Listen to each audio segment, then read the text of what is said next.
안녕하세요. 정목입니다. 인사드리겠습니다.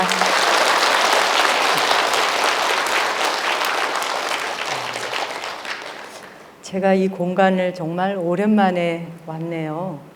그때가 언제였죠? 그 축소사에서 초대해서 그때 왔었는데 정말 오랜만에 뵙네요. 그때 오신 분 계세요?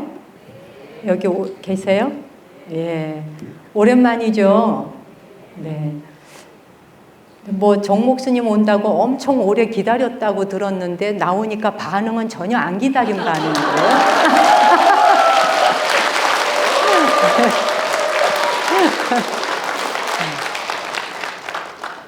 아유, 그 영주를 제가 기차를 타고 오는 거는 처음이에요. 차로는 왔는데 그래서 청량리역을 가보니까 너무 멋있는 거예요. 거기다 또 영주 오는 기차를 탔는데 와, 오는 길이 너무 좋은 거예요. 제가 가보고 싶은 곳들을 다 지나오는 거예요. 예, 그래서 뭐 원주, 제천 막 쫙 지나서 영주까지 오는데 야, 자주 와야겠다 하는 생각이 들 정도로 너무 아름다웠어요. 감사합니다. 초대해 주셔서 감사하고요. 우리 그 강연 뭐 이렇게 시작하기 전에 마음도 맞출 겸 입도 한번 맞춰볼 겸 노래 한 곡 같이 할까요? 네. 그 최희준 선생님의 그 인생은 나그네 길 혹시 기억나세요? 한번 해볼까요? 인생은 나그네 길 어디서 왔다가 어디로 가는가 구름이 흘러가듯 떠돌다 가는 길에 정일랑 주지 말자 미련일랑 두지 말자 인생은 나그네 길 구름이 흘러가듯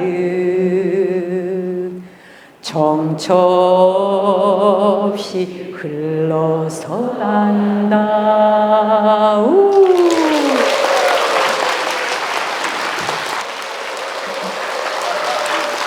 우리 그 최희준 선생님이 이 노래를 뭐 그 작곡하신 분이 어느 절에 가서 큰 스님 법문을 듣고 나서 지은 거래요.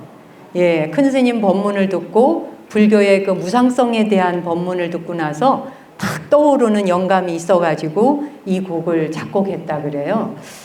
요즘에 이제 그 지금 10대, 20대, 뭐 30대만 하더라도 그 BTS 방탄소년단 그 우리 정국인가 하는 그 개인 솔로로 나서가지고 그 뉴욕에 그 광장을 다 뒤집어 놓을 만큼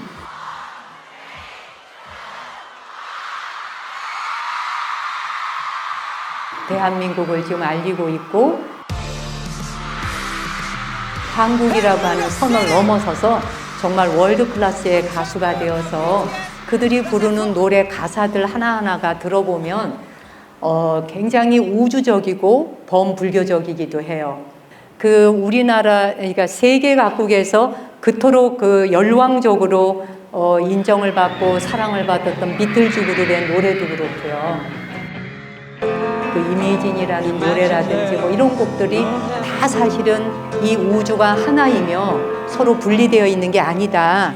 그러니 내가 행복하고자 하면 저 사람 괴롭히면 안 돼. 뭐 이런 식의 내용들, 그리고 실제 우리가 살고 있는 이 세계가, 이 세상이 나 한 사람 이기적으로 산다고 해서 그게 되는 거야? 뭐 이런 식의 내용들이 사실은 노래 속에 다 녹아 있잖아요.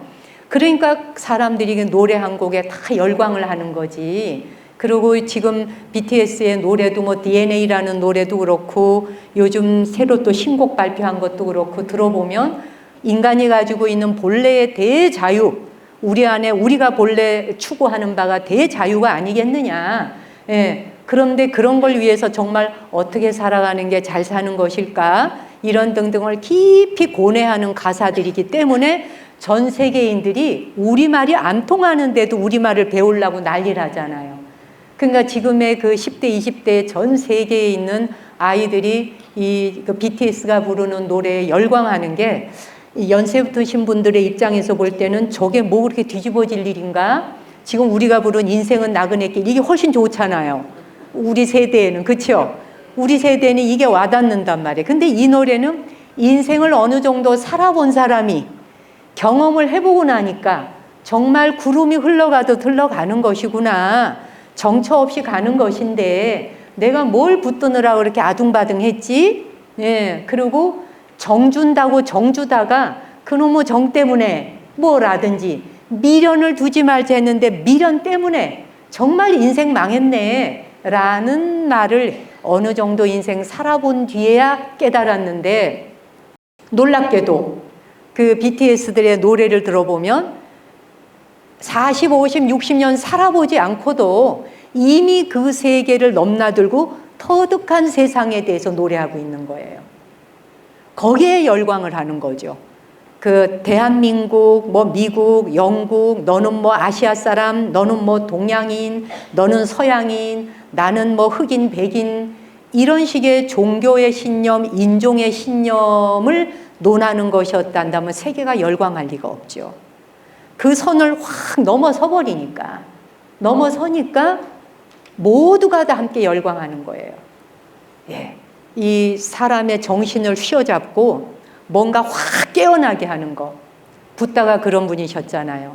그 시절에 부처님께서 하신 한마디의 메시지는 그 시절의 젊은 사람과 그 시절의 모든 사람들에게 눈을 그냥 화닥닥 열리도록 했거든요. 누군가의 눈이 열리도록 하고, 누군가의 마음이 열리도록 하고, 누군가의 가슴을 열리게 하고, 의식의 차원을 한 단계를 확 뛰어넘게 한다는 거. 한 단계가 아니라 수십 단계를 벌떡벌떡 점핑하듯이 뛰어넘게 한다는 것. 그게 인류 역사적으로 자주 있었던 일이 아니에요. 예, 자주 있었던 게 아닌데 이제 오늘날에 와서는 우리 방탄소년단이나 이하 뭐 축구 선수들 보면 놀랍잖아요. 도대체 우리나라에서 된장찌개, 김치찌개 먹던 애들이 그 돼지고기 하나 구워 먹었다고 그렇게 그냥 90분 이상을 운동장을 누비며 심장이 2개, 3개 붙은 것처럼 달릴 수 있다는 사실이 너무 놀랍지 않아요? 신기하죠? 그렇죠? 저는 정말 요즘 많이 배워요. 세상이 다 법당이에요. 온 세상이 법당이고 온 세상의 모든 분이 다 대덕고승이에요. 이미 다 수행의 경지가 경계 이상을 올라서 있는 사람들이에요. 10대 미만의 아이들에게서도 어마어마한 걸 배울 수 있어요.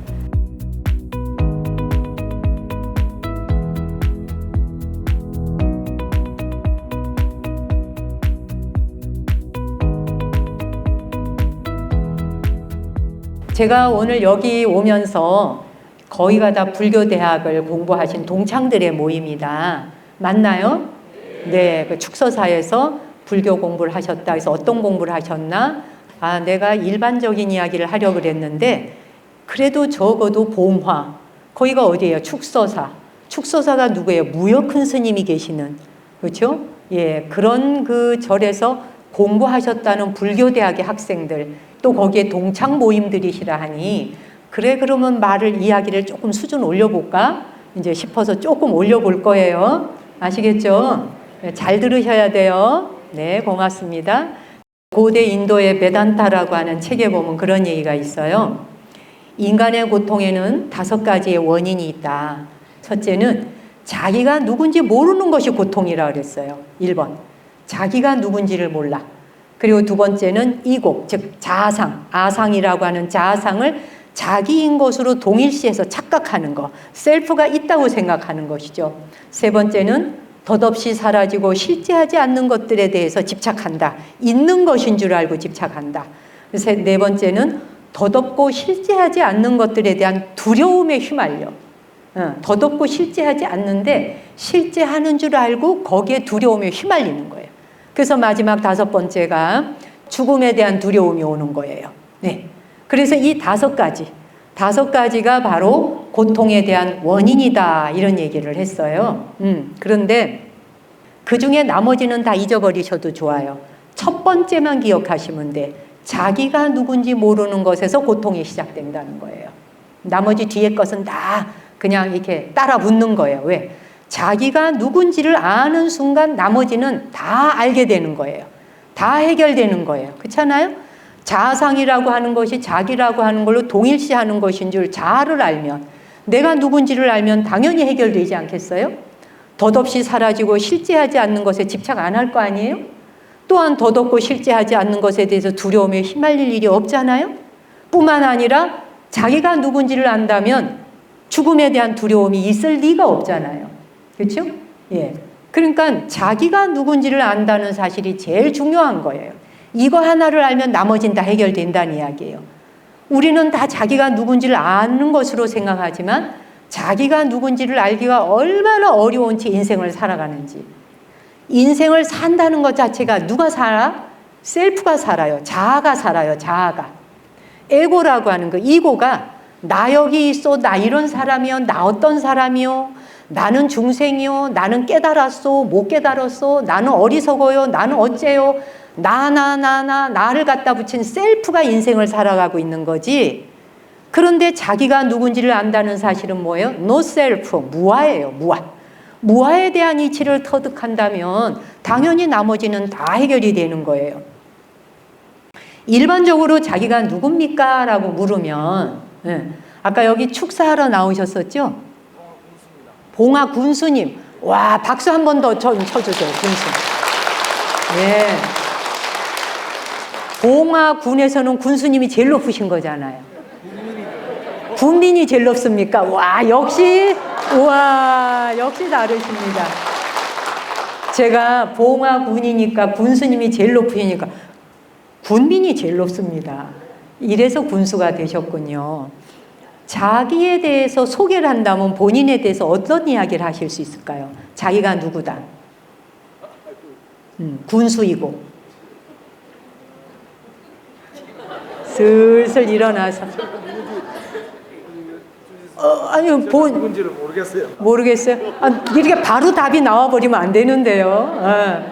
뭐 자기에 대해서 소개할 게 많잖아요. 뭐 어두운 대학 나왔네, 내 애가 몇이네, 뭐 여기가 내 고향이네, 뭐 있지 않겠습니까? 그렇죠? 여기는 너무 수준들이 높아가지고 이야기 진도가 안 나가네. 아주 좋습니다. 역시 축서사에서 불교대학을 공부하신 분들이라 다르십니다. 그래요. 보통 일반적으로 자기가 누굽니까? 라고 물으면 나는 한국 사람이에요 라든지, 그렇죠? 예, 나는 남자예요. 나는 여자예요. 나는 나이가 몇 살이에요. 난 취미가 뭐예요. 뭐는 좋아하는데 뭐는 싫어해요. 부모님은 누구시고, 나는 결혼을 했고, 자녀가 몇 명이고, 그다음에 대학에서 공부하는데 전공은 뭘 했고, 뭐 이런 거 있잖아요. 왜? 그걸 쭉 나열을 하게 되죠. 또 나의 성격은 어떠하고, 내 종교는 무엇이고, 뭐 얼마나 많아요. 그렇죠? 이게 보통 우리가 나 자신이라고 생각해요. 자기를 소개하라 할 때 이거 빼고 소개할 수 있는 게 있냐는 거죠. 대부분. 근데 이거는 자신이 만든 자아상일 뿐이고 그냥 빈 껍데기잖아요. 그렇죠, 여러분? 자기가 경험하고 있는 장소, 그 상황을 가리키는 것일 뿐이에요. 근데 그 자아상이 자기라고 동일시하는 것에서 고통이 뒤따른다는 거죠. 그걸 동일시하는 것에서. 동일시라고 하는 건 어떤 대상에 나를 의존하는 거잖아요. 네. 여자라는 것에 의존하고 남자라는 것에 의존하고 대한민국 사람이요. 나는 그러고 뭐 황인이요. 백인이요. 아시아 사람이요. 뭐요. 붙여진 많은 이름표에 의지하잖아요. 근데 인간은 지구에 고정된 존재가 아니잖아요. 이 지구에 손님으로 오시기 이전에 무엇이었을까요? 여러분이 어디서 왔을까요? 어디서 왔고 어디로 가나요? 우리가 죽었을 때에 하늘나라로 갑니다. 천상으로 갑니다. 누가 돌아가시면 하늘 쳐다보고 어머니 보고 계시죠? 할머니 보고 계시죠? 할아버지 보고 계시죠? 저 잘하고 있으면 하늘을 쳐다보잖아요. 왜 그럴까? 거기에 무엇이 간대? 저게 무엇이길래 우리는 저기를 쳐다보고 저기로 간다 할까? 거기서 왔으니까 거기로 가죠. 우리는 다 별에서 왔잖아요. 별에서 왔고 우리는 별에서 왔고 별로 돌아갑니다. 별에서 왔다고 하는 증거 있나요? 있죠. 여러분의 몸속에 피가 흐르고 있지 않나요? 여러분의 몸에 흐르고 있는 피, 헤모글로빈, 혈액이 없이는 우리는 살아 움직일 수 없어요. 이 생명이. 그러면 그 피, 혈액에는 뭐가 있나요? 철분 성분이 있잖아요. 그 철이 어디서 왔나요? 별에서 왔잖아요. 이 지구에서 만들어지지 않은 거예요. 철은 이 지구에서 만들 수가 없는 물질이지 않습니까?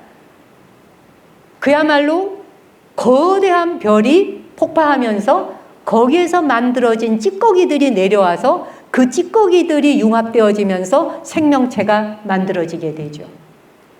우린 모두 별에서 왔죠. 죽는 순간 또한 원래의 별의 자식이니까 별로 돌아갑니다. 네. 인간은 지구에 고정된 존재가 아닌 거예요, 여러분. 그런데 다른 생명체들은 고정된 채 살아가기도 해요. 정해진 대로. 코끼리는 코끼리의 모습으로 살아가요. 개는 개의 모습으로 살아가요. 새는 새로서 살아가요. 근데 인간은 다른 문제예요. 인간은 위대하다는 게 아니에요. 다른 생명체보다 더 뛰어나다 위대하다가 아니라 인간은 인간이라는 이 호모 사피엔스가 되기까지 인간에게는 다른 생명체가 지니지 않은 한 가지를 더 가지고 있어요. 의식이라는 것. 그렇죠? 다른 생명체들의 경우도 본능적으로 새끼 사랑할 줄 알고 눈물 흘릴 줄 알아요. 주인의 말 알아들을 줄 알고 기다릴 줄 알고 다 해요, 행위를. 이게 본능에서 저절로 나와지는 거예요. 인간은 그런데 의식을 통해서 개념적으로 의식을 통해서 개념을 잡아서 할 것인지 말 것인지를 구별해가면서 자기 안에서 의식의 태동을 통해서 생각하게 돼요. 진정 인간인가 아닌가를 물어야 되는 종이 인간이에요. 물을 수 있는 거예요. 인간은 인간인가요? 아닌가요? 그대는 인간인가요? 아닌가요? 사람의 모양을 갖추었다고 사람이라 말할 수 있나요?를 물어야 되는 게 사람이에요. 사람의 탈은 썼어요. 그런데 과연 사람의 탈을 썼다 해서 사람입니까?는 물어야 되는 거예요. 인간이냐 아니냐 물을 수 있어요. 왜? 사람은 무한하게 변할 수 있는 존재거든요. 상승도 할 수 있고 하강도 할 수 있어요. 대보살의 지위까지도 오를 수 있고 그야말로 십지보살의 자리까지도 월등히 오를 수 있는 게 인간이고요. 저 밑바닥에서 헤매 돌아다닐 수 있는 동물과 비교조차도 할 수 없는 정말 막판으로 가는 생명도 있어요. 이 탈은 사람인데. 사람은 상승과 하강을 그의 의식 수준에 따라 높낮이가 천차만별이에요. 그래서 여러분들이 살면서 그런 얘기 많이 하실 거예요. 사람이 어떻게 저런 짓을 할 수 있어라는 말씀 하시죠? 사람이 어떻게 저럴 수 있어라는 건 사람의 기준이 있다는 얘기잖아요. 사람의 탈을 썼지만 사람일 수도 있고 사람이 아닐 수도 있다. 겉모습이 인간이라 해서 다 같은 인간은 아니다. 자, 그래서 뭐냐? 사람은 어떤 존재로 있다? 씨앗으로 있는 게 사람이에요. 우리는 모두 씨앗으로 있어요. 씨앗 자체로 그냥 씨앗 상태로 있어요. 그래서 영적인 스승인 스승으로서 많이 높이 추앙받던 오쇼가 그런 얘기를 해요. 힌두교인들이 왜 붓다를 받아들일 수 없었느냐? 인도에서 불교가 밀려나고 왜 힌두교가 95%인가를 차지할 수밖에 없게 되었느냐라는 이야기를 해요. 그거는 붓다가 신보다 위에 있기 때문에 기분이 나쁜 거예요. 힌두교도들한테는. 예. 그러니까 힌두교인들이 붓다를 받아들일 수 없었어요. 붓다가 신들 위에 있다고 하는 그 사실을 받아들일 수 없었던 거예요. 경전에 나오잖아요. 깨달음을 얻으신 붓다가 탄생하는 순간 어떻게 돼요? 막 용 9마리가 물을 막 내뿜고 막 목욕시키고 해요, 안 해요? 막 7걸음을 애기가 걸어가고 뻘떡 일어서가지고 무슨 송아지도 아닌데. 그렇죠? 어쨌든 그래서 경전에서 보면 부처님이 깨달음을 완성하시는 순간 하늘의 천신들이 모두 내려와서 경배를 해. 그러면서 부처님의 발을 씻어드려. 예. 이게 힌두교도들한테는 도저히 용납할 수 없는 말인 거예요. 예. 신들이 내려와서 일개 인간의 발을 씻어줘? 이걸 못 받아들였던 거예요. 그래서 힌두교에서 어떻게 돼요? 부처님을 자기네 신 중에 하나로 갖다 놓잖아요. 예. 신이 창조했는 어떤 인간 중에 좀 괜찮은 사람 정도. 그래서 인도 순례 가시면 힌두 신들 사이에 부처님 끼워놓은 거 보셨죠? 그게 힌두교도들이 붓다와 불교를 받아들일 수 없었던 이유예요. 불교는 인간을 최고의 정상으로 끌어올린 거예요. 최고의 정상으로 끌어올린 가르침이에요.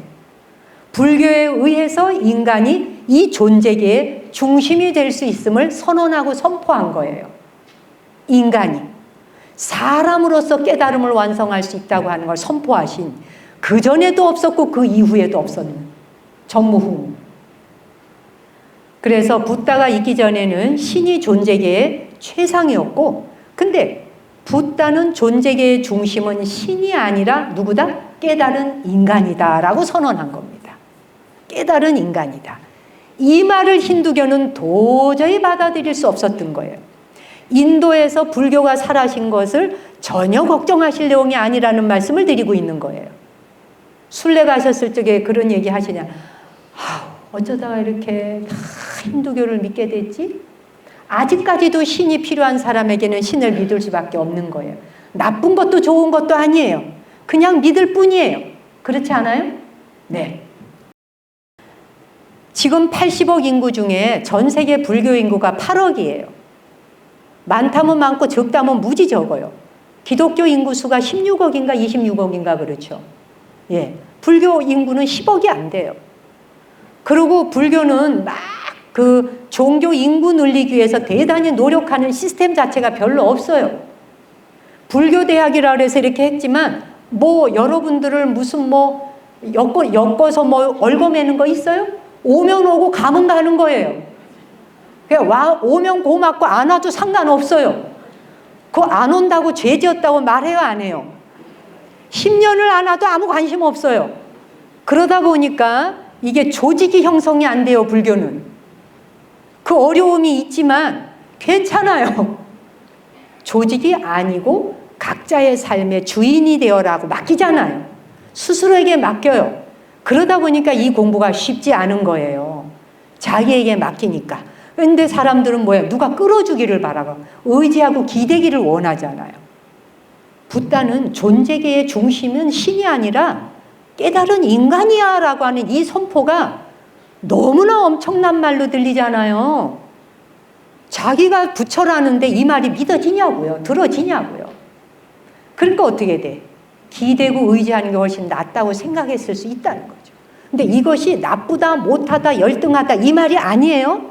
이걸 잘못 알아들으시면 안 돼요.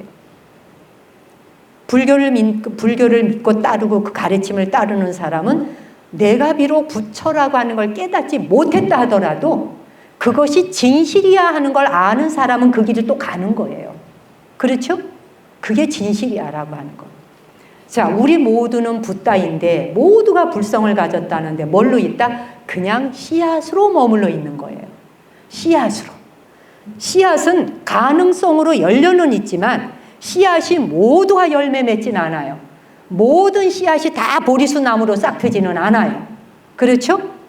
씨앗이라고 하는 것이 모두가 다 불성이라는 씨앗은 가지고 왔어. 다 여러분 스스로가 불성을 가지고 있고 붓다예요. 그런데 그것을 싹을 틔우는 건 본인이 해야 되는 거예요. 그 역할을. 그렇죠? 근데 이 싹 틔우는 걸 하지 않으면 씨앗으로 그냥 머물러 있는 거예요. 씨앗은 싹 틔우려면 교류도 해야 돼. 활동도 해야 돼. 그래야 껍질을 깨고 나오잖아요. 껍질을 깨고 나올 것인지 껍질 안에 들어앉아 있을 것인지를 누가 결정하고 선택한다? 스스로 선택하노라. 누가 대신 해줄 수가 없는 일이에요, 이게. 아주 길고 긴 여행이죠. 금방 깨닫는 사람은 즉석에서 도노돈수 바로 일어나죠. 근데 도노 점수조차도 안 되는 게 얼마나 많습니까? 그렇죠? 껍질 밖으로 나오는 순간 씨앗이 탁 발아하면서 껍질 밖으로 나와. 아이들이 엄마 틈바구니에 있을 때는 안전해서 보호받았고, 근데 유치원을 가야 되고 학교를 가야 돼. 학교 가고 유치원 가는 순간 다른 세상으로 나가요.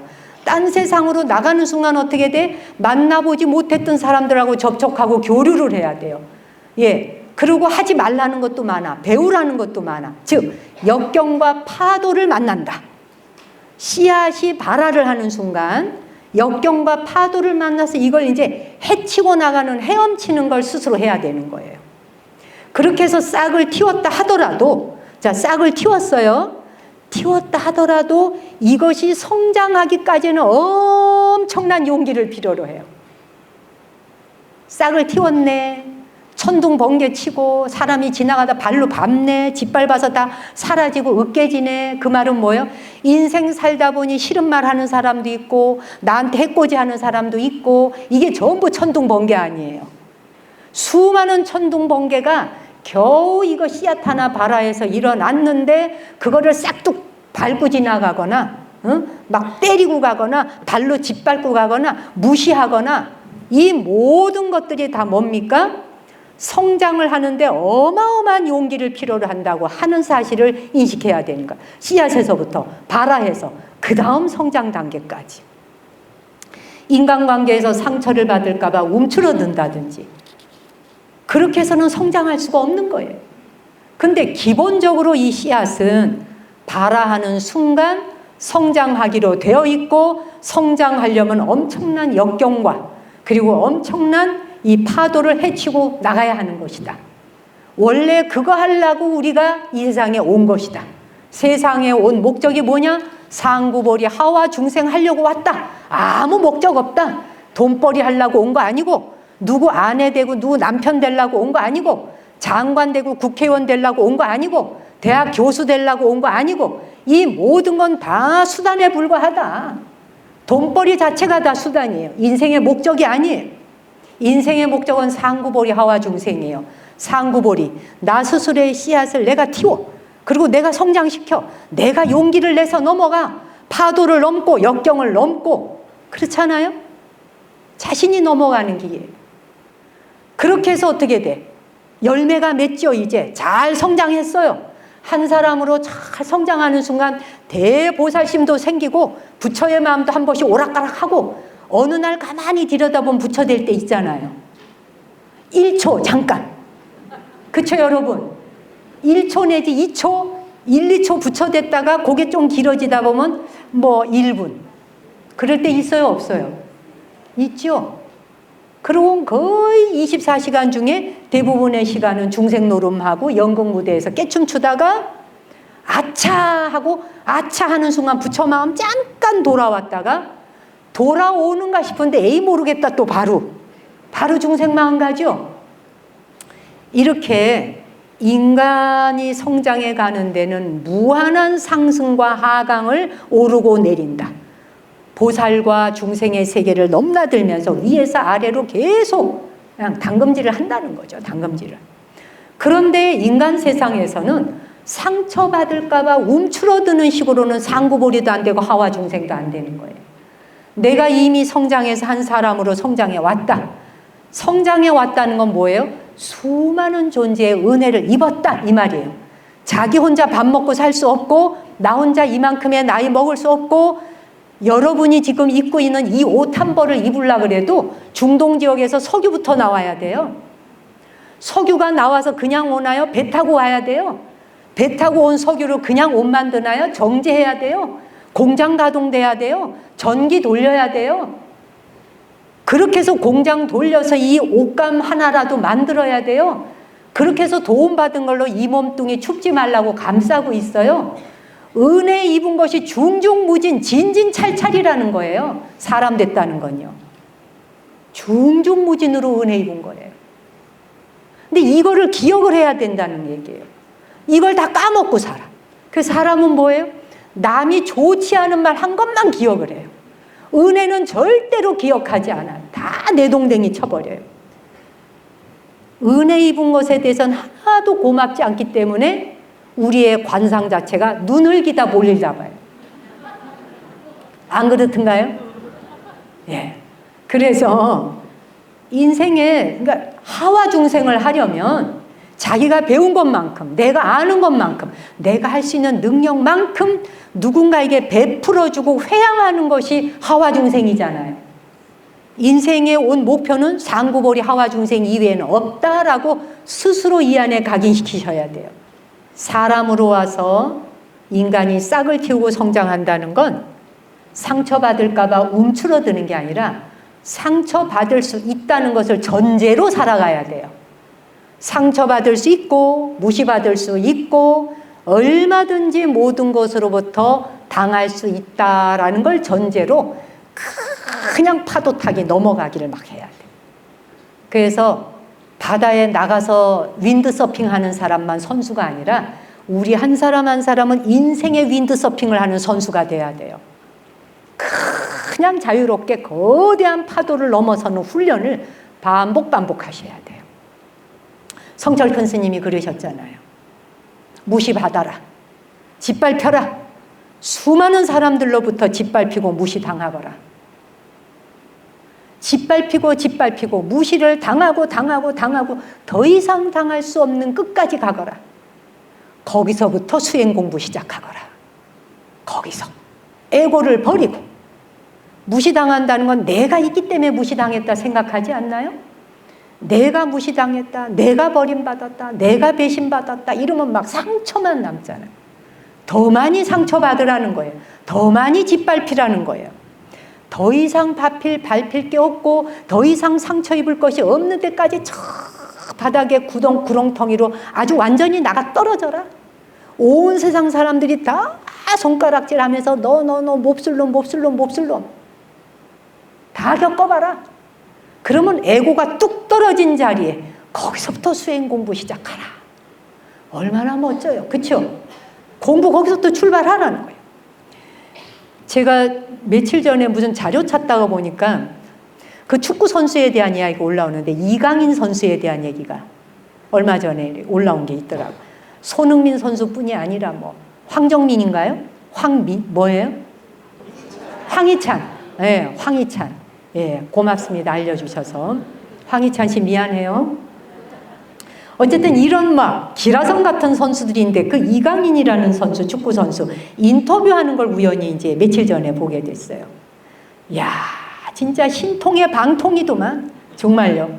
22살 먹은 이 청년이 얼마나 단단하고 이 정신력이 강한지 다른 사람이 자기를 비난한대요. 막 댓글도 달고 야, 너처럼 공을 차면 나도 차겠다 이제 이런 식의 말이겠죠. 막 비난을 한다 이거예요. 근데 이 청년이 뭐라느냐면 타인이 자신에게 비난을 할 때 그건 굉장히 좋은 경험이라고 생각한다. 그래서 자기에게 넌 안 될 사람이야 라고 비난하는 사람들이 있는데 그런 사람이 있다고 해서 어떻게 해서든지 그러면 나는 더욱더 그걸 극복하려고 훨씬 더 실력을 쌓으려고 더 노력한대요.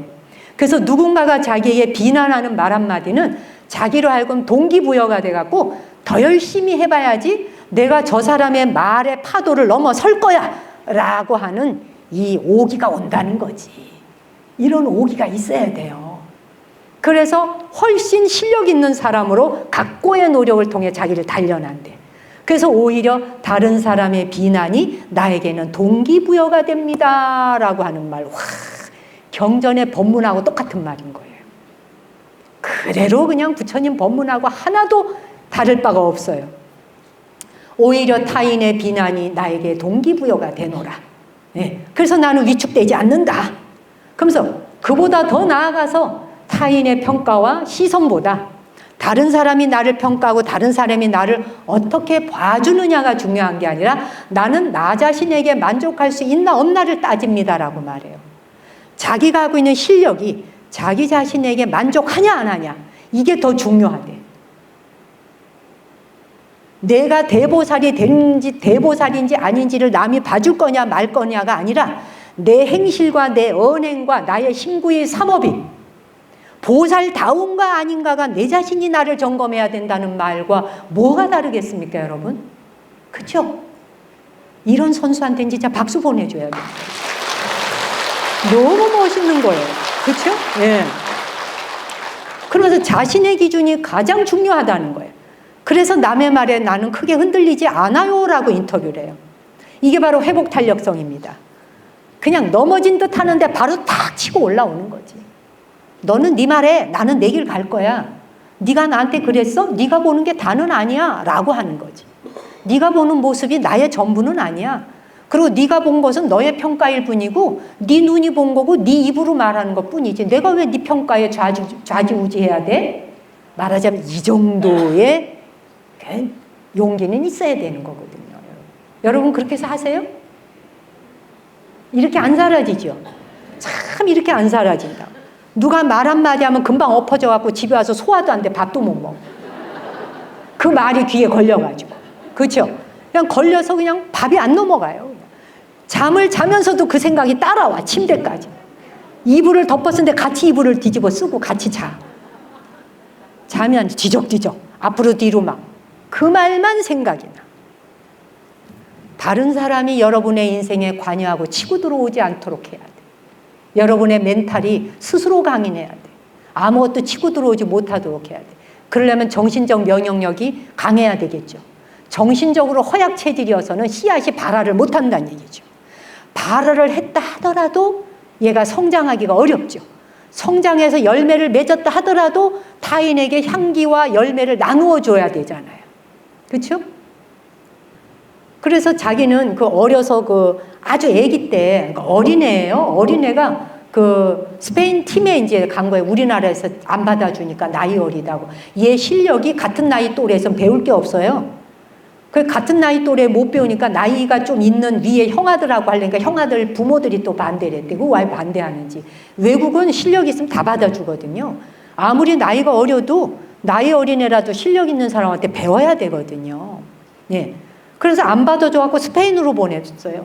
그 스페인 팀에 갔는데 뭐라고 말하냐면 그 아기 때 힘들지 않았냐 그 아기가. 그랬더니 아무리 힘들어도 한국 가고 싶지 않았냐. 그러니까 아무리 힘들어도 한국 가고 싶다는 생각 한 번도 안 했대. 오직 축구 생각만 했대. 자면서도 부처 생각, 일어나도 부처 생각, 걸으면서도 부처 생각, 자면서도 부처 생각, 먹으면서도 부처 생각. 부처만을 생각하는 사람이 어떻게 부처 아닐 수 있겠나. 얘는 걸으면서 축구 생각, 자면서도 축구, 누워서도 축구, 온갖 것에 축구공 차는 거 이외에는 아무것도 생각하지 않아요. 이렇게 미쳐야 되는 거예요. 한국 가고 싶다는 생각 안 했대. 어린아이 마음으로 징징거리는 마음이 없었다는 이야기인 거예요. 그렇죠? 얼마나 배울 점이 커요. 제가 이런 사람들한테 합장하고 배워요, 정말. 예. 그러면서 하는 말이 뭐라는지 알아요? 상처받는 것도 즐길 줄 알아야 된대. 와, 참. 진짜 이럴 때 졌다 그러죠? 상처받는, 네. 상처받는 것도 즐길 줄 알아야 된다. 그러니까 인생을 복잡하게 생각할 필요 없대요. 자기가 가고자 하는 길, 보고자 하는 길, 단순하게 생각하래요. 근데 우리는 왜 이게 안 되나? 생각이 너무 많아, 너무. 시잘데기 없는 쓰레기 같은 생각이 너무 많아서 이 생각이 저 생각, 저 생각이 이 생각을 갖고 와서 칼슘이 다 떨어져, 그냥. 암만 먹어도 소용없어, 칼슘, 마그네슘. 칼말을 아무리 먹어봐. 그쵸, 여러분? 소용없죠? 복잡하게 생각하지 말라는 거예요. 그러면서 뭐라 그러냐? 할 수 없는 것에는 신경 쓰지 않는데요. 할 수 있는 것에만 집중한대. 자, 제가 왜 이야기를 하느냐. 한 선수, 우리나라의 자녀예요. 우리나라 아이예요. 그렇게 멋지게 성장했어요. 바로 여러분의 자녀예요. 대한민국의 자식이에요. 그 아이가 세계 무대에서 뛰고 있어요. 50년, 60년 인생을 산 인생 철학을 가진 사람하고 같은 말을 하고 있어요. 22살의 청년이. 50년, 60년 살았다 해서 이런 말 할 수 있나요, 여러분? 못해요. 예.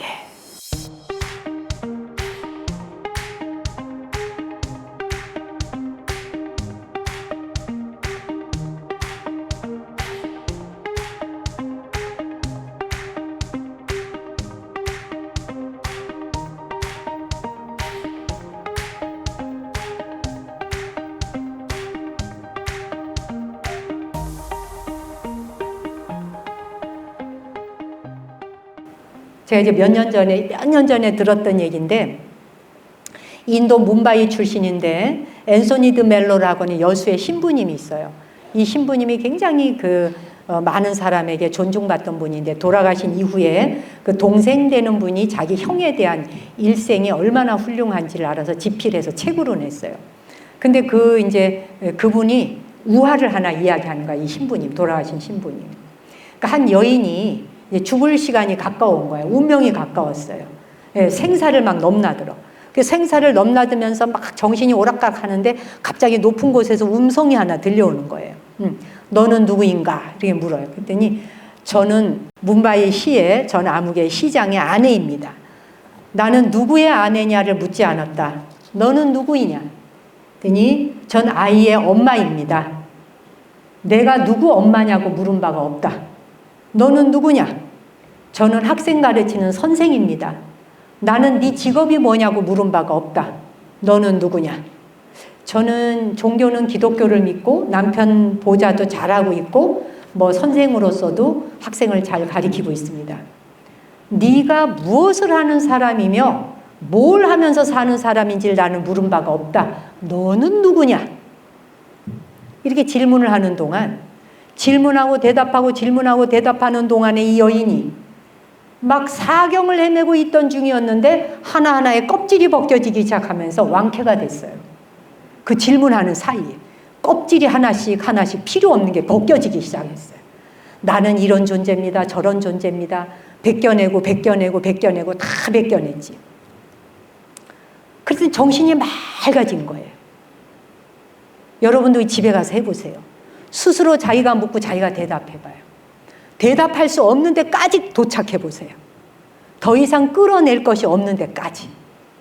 내가 나라고 붙들고 있는 나의 자아들, 자아에 대한 이미지는 여러 가지 방향으로 작용하는데, 음악하는 사람은 음악하는 모습이 자기인 줄 알아요. 예. 사업하는 사람이면 사업하는 게 자기인 줄 알아요. 요리하는 사람이면 요리하는 게 자기인 줄 알아요. 봉사하는 사람이면 자원봉사하는 게 자기 모습인 줄 알아요. 학생이면 학생 신분이 자기인 줄 알아요. 이렇게 우리는 이 모든 것들이 다 자기하고 동일시해요. 자신이 환자라고 믿고 있는 범주와 나는 누구에게 상처 입었어라는 상처 입은 것에 대한 범주와 나는 능력 있는 사람이야 능력 없는 사람이야 라는 범주와 이런 모든 것들을 다 범주화를 해. 그게 뭐냐? 무엇이건 외부 조건을 자신의 모습으로 범주화, 규격을 정하는 거지. 나 이런 사람이야. 나 어떤 사람이야. 나는 몸이 본래 태어날 때부터 약한 사람이야 라고 하는 범주화한 사람 많잖아요. 나는 뭐만 조금 하면 피곤해. 나는 원래 약해. 이게 본래 있는 건지 아는데 no! 스스로에게 물어보세요. 그게 진리인지를 증명해 보세요. 자기가 하고 있는 모든 말을 다 멍석에 깔아놓으시고 그게 진리임을 증명해 보세요. 하나도 증명할 수 없어요. 왜? 진실이 아니니까요. 다 뒤집어 쓴 겉껍데기거든요. 겉껍데기는 만들어진 거예요. 언젠가부터 무엇에 의해서. 나는 뭐 내성적인 사람이에요. 나는 외향적인 사람이에요. 다 겉껍데기잖아요. 누가 그래요? 누가? 그렇지 않나요? 실패한 경험 있는 사람은 나는 실패할까봐 두려워. 그래서 또 실패할까봐 두려워서 나는 저 사람을 의심해. 생각이라는 범주화가 만든 의심의 세계이지 그게 진리라는 걸 증명해 보라 이거예요. 증명 못해요. 만든 세계, 허상의 세계, 덧없는 세계, 실제하지도 않는 세계를 만들어 놓고 그게 나라고 생각하고 우리는 거기에 옴박 속아서 빠져 살지 않나요? 그렇죠? 자기가 뭐 못생겼대. 자기가 또 잘생겼대. 잘생겼다, 못생겼다라는 모습에 대한 모든 것들도 다 뭔가요? 이름표에 불과하지 않던가요? 다 이름표에 불과하지 않나요? 네. 그러니 우리가 사는 세상에 자기가 누군지를 모르니까 안다를 하면서 살잖아요. 아름다워지기 위해서 5만 대를 다 성형을 해야지. 성형을 하고 나서도 모자라잖아요. 만족이 되던가요? 안 돼요. 성형하지 말란 얘기 아니에요. 돈 있으면 하시고 능력 때문에 하세요. 아름다운 거 괜찮아요. 비율을 들 뿐이에요. 이게 아무 잘못도 아니고 허물도 아니에요. 다만 그것이 영원한 것인 줄로 착각하시면 안 돼요. 얼마든지 하세요. 다 할 수 있어요. 근데 그것이 마치 영원한 것인 줄로 착각하면 계속 자기가 자기한테 배신당해요, 여러분. 허망해지잖아. 그렇지 않아요? 제가 알고 있는 어떤 분이 장관도 지내셨고 국회의원도 했고 도지사도 하셨고 방송국 사장님도 하셨어요. 그러다 보니까 이분을 만난 사람들은 다 그분이 장관 떠난 지가 30년 됐는데도 장관님. 도지사 떠난 지가 28년 됐는데도 20몇 년 됐는데도 도지사님. 사장님, 국회의원, 의원님. 그러니까 그 이름표가 이미 그 사람이 역할이 물러났는데도 불구하고 그 이름표가 계속 따라붙지 않나요? 전 회장님. 그렇죠? 현직 회장님, 전 회장님. 부르죠? 모든 걸 이름표 씌워놓고 우리는 그 이름표가 그 사람인 줄 알고 자기도 그게 자기인 줄 안다. 이 굉장히 중요한 내용이에요. 허술로 들으면 안 돼요. 자, 자기가 맡았던 역할이 끝났어요. 연극 무대에서 내려왔어요. 역할 끝났어요. 그때 진정한 자신으로 돌아와야 되는 거예요. 누구든. 미련둘 것도 없어요. 한 번 해봤으면 회장 또 할 것도 없고 한 번 했는데 그 자리에 또 남아있으려고 할 이유가 없어. 한 번 했지 깨끗하게 물려줘야 돼. 그런 연극 게임은 한 번만 하면 돼. 부득이한 경우 연임하는 경우도 있어요.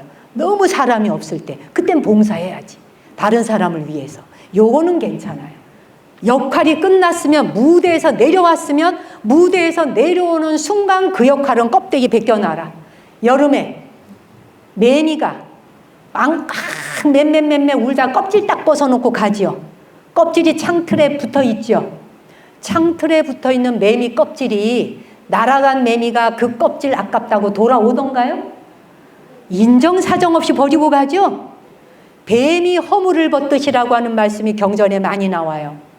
왜 부처님께서는 뱀이 허물을 벗듯이 수행자들이여 수행의 길을 가거라. 왜 그러셨을까? 거듭거듭 허물 벗듯이 벗어라. 안 그러면 에고가 너를 계속 장악한다. 그 아상이 넌 줄 알고 인상이 넌 줄 안다. 뱀이 허물 벗듯이 껍질을 벗어라.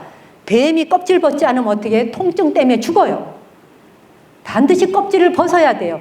그래서 다시 새살이 나와 살아야 돼요.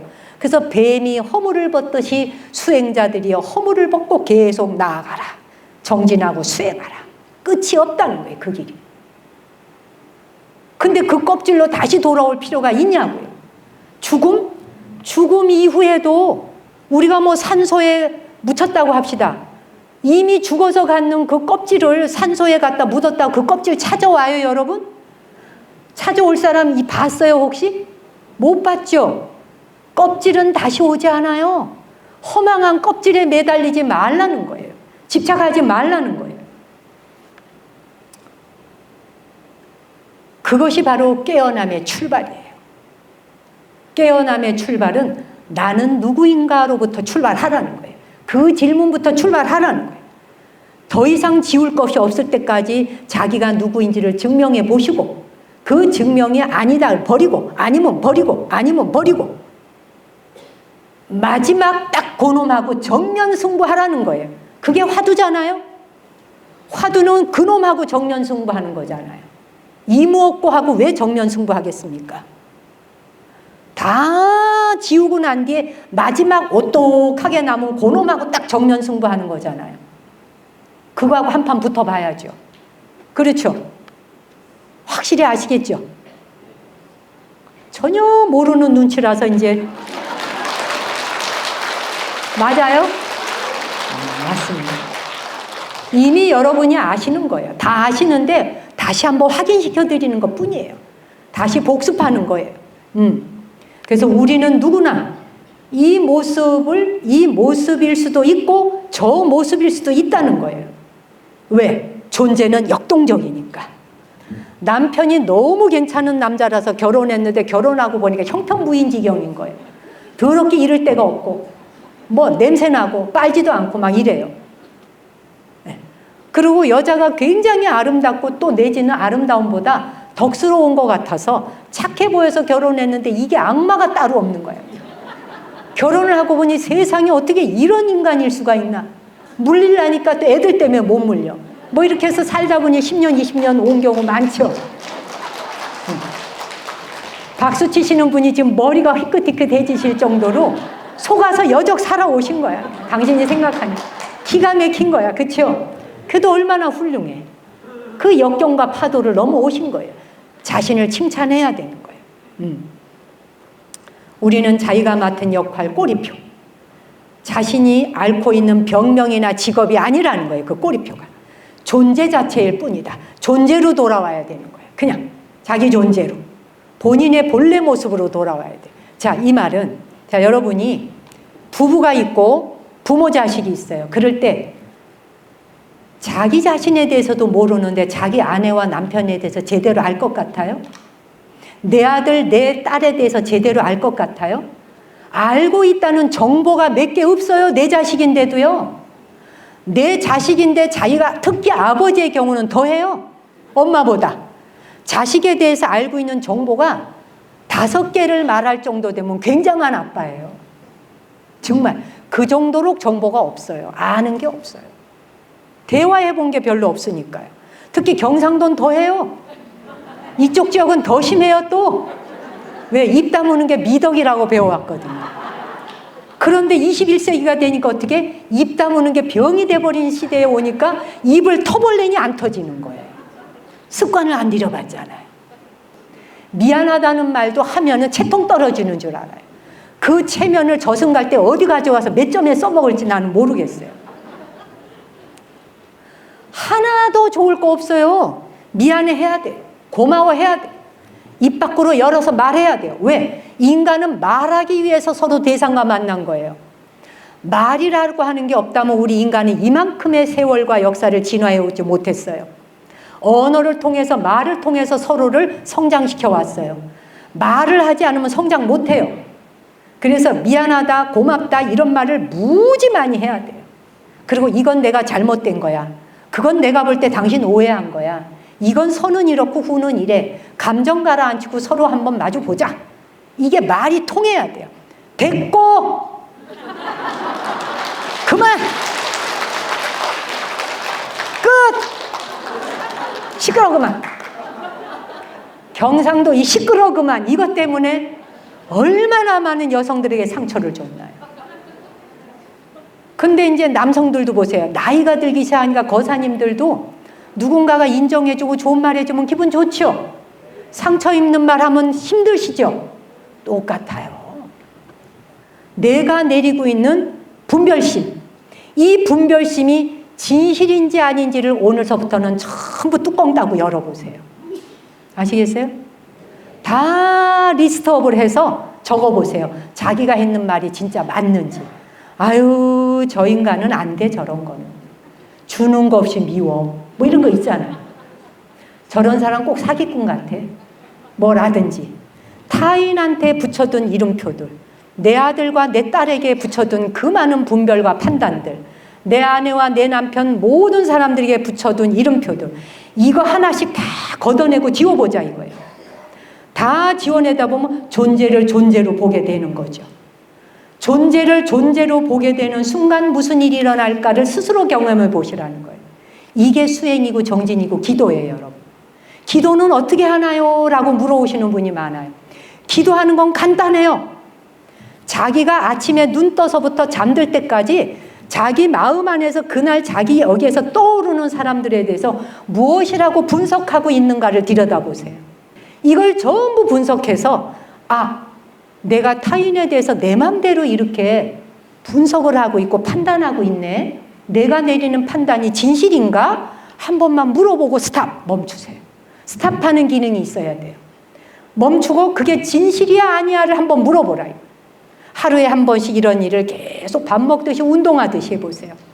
자신한테 붙여둔 이름표도 진실인지 대면해 보세요. 못났다, 바보 같다, 나는 왜 기억을 못할까, 왜 나는 이 모양일까. 이런 자기가 붙여놓은 판단들을 다 하나씩 이름표를 떼어내. 그 떼어내는 게 기도고 수행이에요. 그게 기도예요, 여러분. 자기 안에 일어나는 순간 바로 알아차리고 내가 판단하고 있네, 분석하고 있네. 내가 남에 대해서 잣대를 저울에 올려놓고 남을 내 저울에서 좌지우지하고 있네. 그거는 내가 그 존재를 있는 그대로 보고 있는 게 아니에요. 내 눈에 껍을 씌워서 보고 있는 거지. 이것이 전쟁을 불러오고 이것이 갈등을 불러오고 이것이 싸움을 불러온 거예요. 평화는 자기 안에 있는 거예요.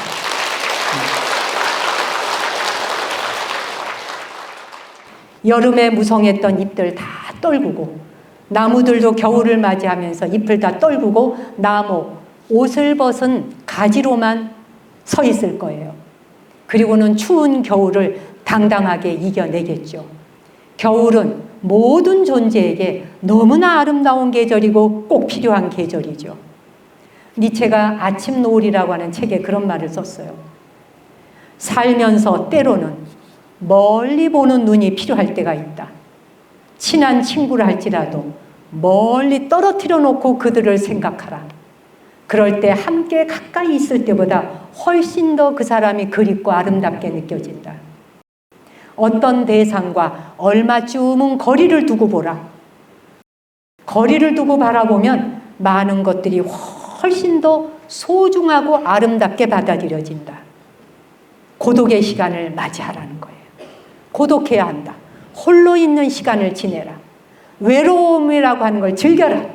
여러분이 외롭다고 만났을 때는 어떻게 돼? 좀 외로우니까 슬쩍 의지해갖고 그냥 술 한잔 마시고 시시껍적한 이야기 좀 나누다가 집에 돌아오면 하나도 영양가 없는 말만 누불누불 늘어났지. 집에 오면 공허하기 이를 데가 없는, 괜히 그랬네 하고 후회하고, 후회하는데 또 외로워. 또 나가지.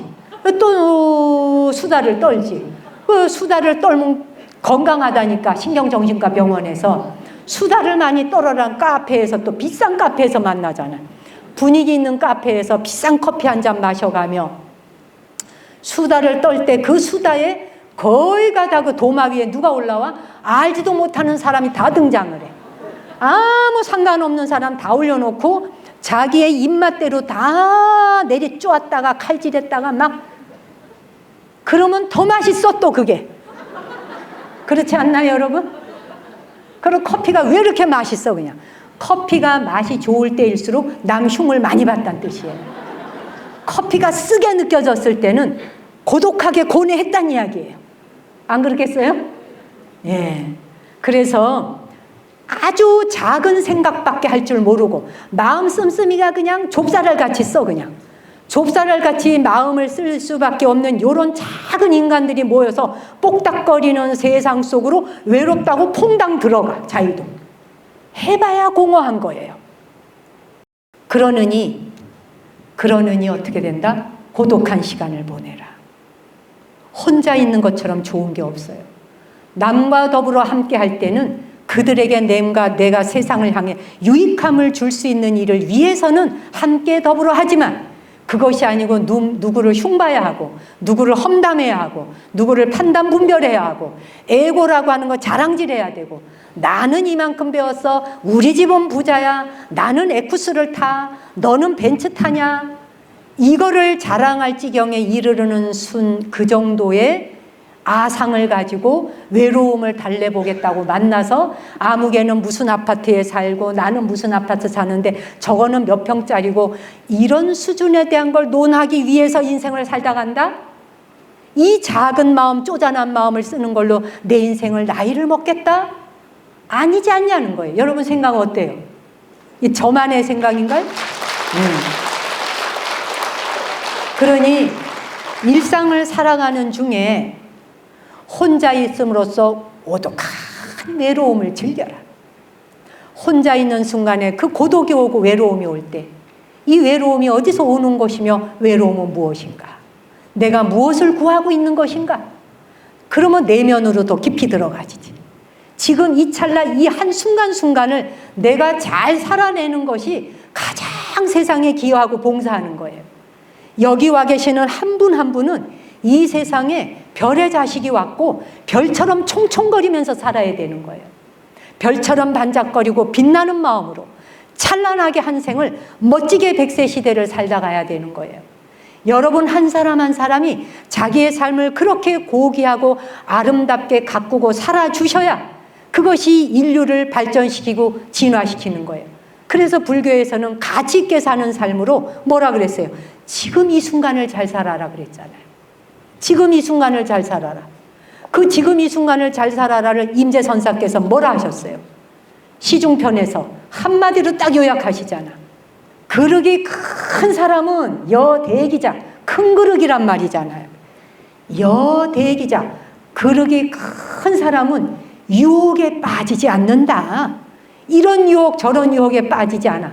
고들 필요가 있으니 어떤 상황에서라도 수처작주 자신이 주인임을 잊지 않아.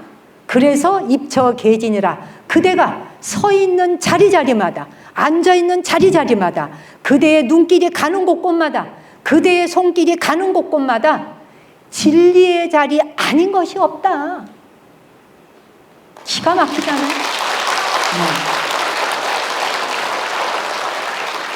저는 그냥 이런 말씀을 드리면 그냥 막 심장이 벌렁거려. 그냥 내가 막 벌렁벌렁 여기가 막 뛰어 그냥 심장. 인간은 태어날 때 굉장히 부드럽고 약하게 태어났지만 죽을 때는 딱딱하고 뻣뻣하다 그랬어요. 식물도 살아있을 때는 연약하고 촉촉해요. 죽으면 어떻게 돼? 바삭하고 건조하잖아요. 그죠? 그러니까 뻣뻣하고 딱딱하고 바삭하고 건조하다는 건 죽음이 가까이 와 있다.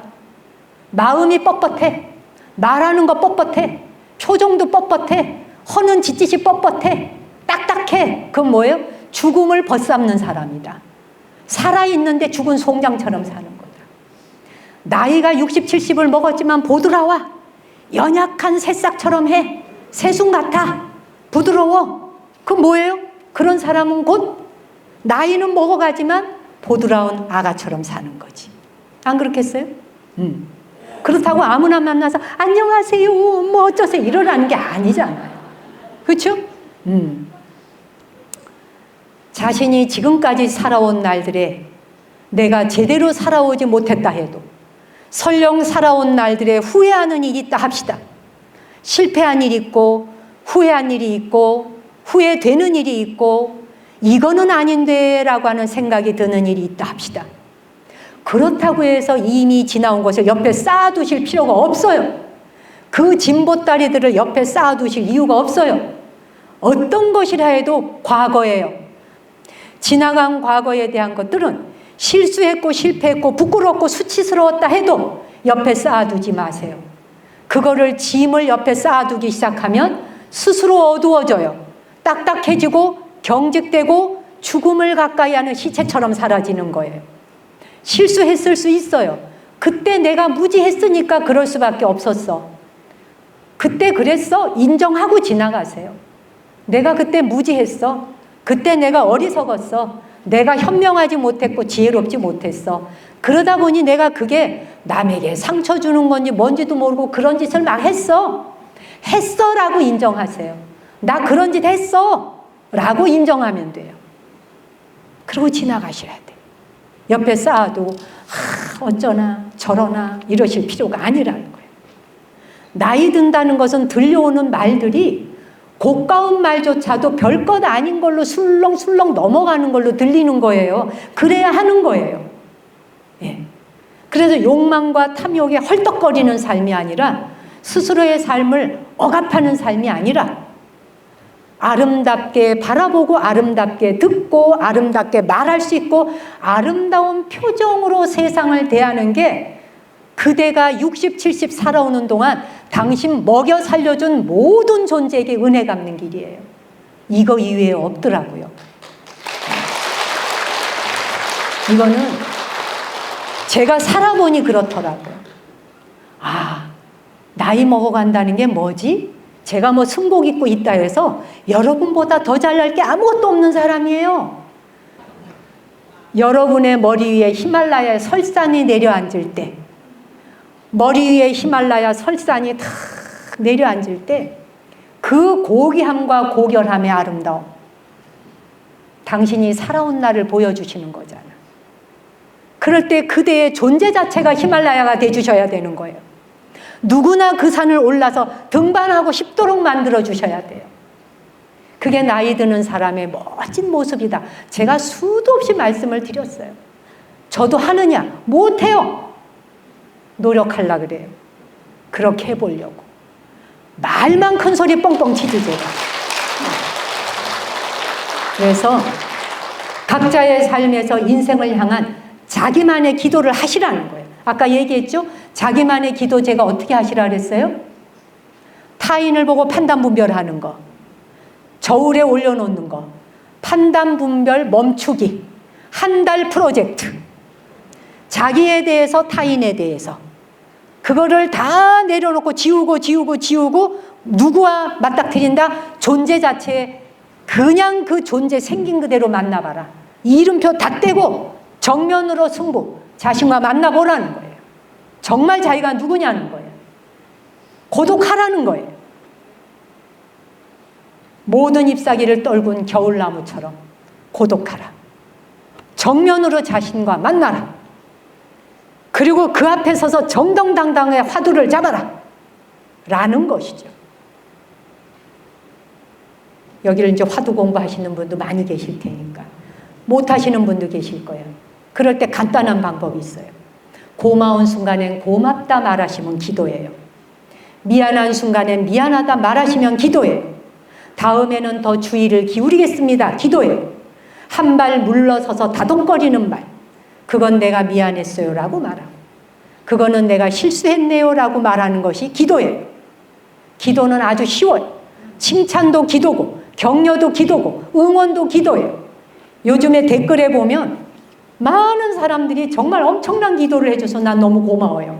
그 댓글들, 우리 댓글이 아니라 수많은 사람들의 댓글을 보면 행복하게 평생 행복하게 사세요. 당신들이 잘 되기를 바래 막 이런 글을 많이 올려요. 나는 그런 말을 보면 합장하고 인사해요. 그 말을 해준 사람한테. 그런 말을 서로 주고받는 사람들. 이게 전부 세상을 향한 기도예요. 특히 우리 연세 드신 노보살님과 연세 드신 거사님들. 우리에게 저를 포함해서 우리에게 남아있는 시간이 길지 않습니다. 그냥 살아온 날 먹고 싸고 자는 걸로만 하고 갈 수는 없잖아요. 그렇죠? 그거는 그냥 누구나 해. 동물도 짐승도 벌레도 합니다. 벌레도. 그렇죠? 예. 개미도 하고 거북이도 하고 다 해요. 그런데 우리는 그거 넘어서는 공부해보자고 사람 몸 받아 한번 와봤잖아요. 이번 생을 그냥 보내기 아깝잖아요. 그렇죠? 자, 여러분 자신을 위해서 파이팅! 파이팅! 좋습니다.